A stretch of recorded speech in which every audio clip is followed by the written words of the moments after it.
Қайырлы күн, құрметті оқырмандар. Сәбит Мұқанов атындағы облыстық әмбебап ғылыми кітапханасының әлеуметтік жүйелерін пайдаланушылар. Бүгінгі эфиріміз «Ұмытылмас қасірет» атты саяси қуғын-сүргін және ашаршылық құрбандарын еске алу күніне арналады. 31 мамыр саяси қуғын-сүргін және ашаршылық құрбандарын еске алу күні. Бұл күн нені білдіреді? 31 мамыр Қазақстан тарихындағы ең қайғылы кезеңдердің бірі. 1920-1950 жылдар аралығындағы ашаршылық пен саяси қуғын-сүргіннің миллиондаған жазықсыз құрбандарын еске алу күні. Бұл күн халықтың тарихи жалды мен рухына тағзым ететін, әділетсіздікке жол бермеу үшін өткеннен сабақ алатын күн.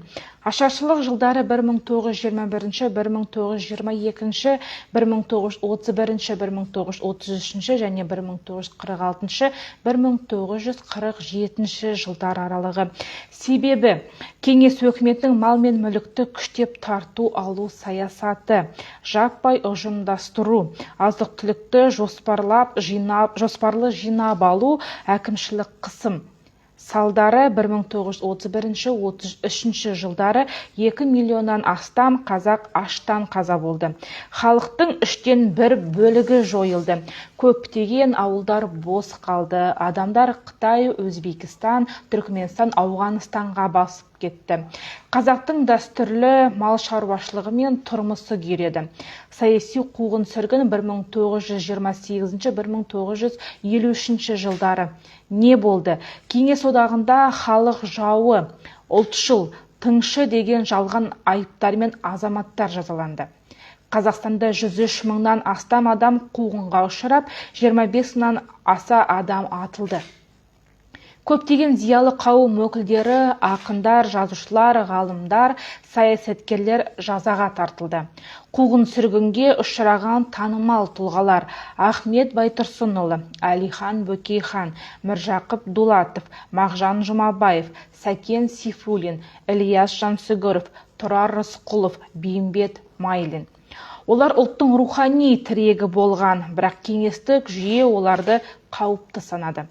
Лагерлер мен түрмелер. Қазақстан аумағында кеңестік еңбекпен түзеу лагерлері жүйесінің ірі орталықтары құрылды. Алжир, отанын сатқандардан әйел лагері, Ақмола облысы. Карлаг, Қарағанды еңбекпен түзеу лагері. Степлаг, Тесчанлаг, басқа да саяси тұтқындарға арналған лагерлер. Мұнда тұтқындар ауыр еңбекке жұмыс істеп, адам төзгісіз жағдайда өмір сүрді. Еске алу және ақтаулар 1980-1890 жылдары саяси қуғын-сүргінге ұшыраған азаматтарды ақтау процесі басталды. 1993 жылдан бастап олардың есімдері қайта оралып, құрмет көрсетіле бастады. 1997 жылы елбасы Нұрсұлтан Назарбаев жарлығымен 31 мамыр ресми түрде еске алу күні болып бекітілді. Бүгінгі қоғам үшін сабақ, бұл күн тәуелсіз елдің тарихи жадының бір бөлігі.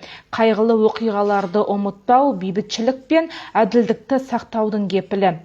Ұрпақтар арасындағы сабақтастық пен ұлттық бірлікті нығайтуға мүмкіндік береді. Тарихты ұмытқан ел тамыры жоқ ағаштай дейді халық даналығы. 31 мамыр тек еске алу күні ғана емес, болашақты әділетті, еркін, рухани тұрғыдан мықты етіп құруға ұмтылу күні. Назар салып тыңдағандарыңызға рахмет. Келесі эфирде кездескенше қош сау болыңыздар.